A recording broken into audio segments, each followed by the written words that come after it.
Rapids, get ready to pay more taxes. 24-hour News 8's Joe LaFurgey just stepped out of the city commission meeting. He joins us live with new developments. Joe? Emily, I should say, get ready to have a chance to vote on whether you want to pay more taxes. We don't want to scare anybody into think that there's an automatic tax hike.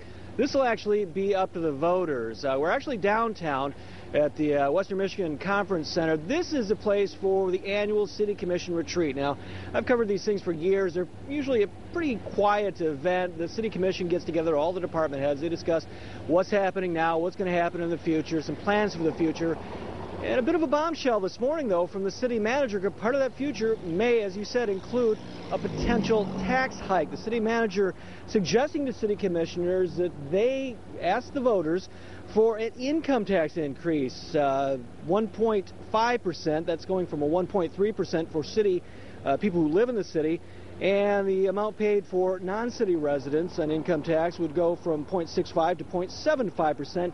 City manager says that would raise about $7 million. Now, put that into some context. The estimated city shortfall for the budget is around $27 million, but it will keep some services above water, if you will. We're talking reestablishing community policing from some of the cuts made in the last month, adding more firefighters from those that were laid off, and doing some really general, really basic park maintenance and bringing some of that back. Interestingly enough, the City Commission, if they vote on this by the end of the month, if it were to go on the ballot, it would go on the May ballot, and we'd look a lot like the suburbs in Grand Rapids, Kentwood, Wyoming, also discussing tax increases, also putting those on the ballot next fall. Now, the city manager says the city won't go out of business if the tax hike doesn't get approved, but city residents should be made aware that there will be more cuts. Obviously, they cut all those jobs back in the last month, 115 positions. That included about 50 layoffs in the city.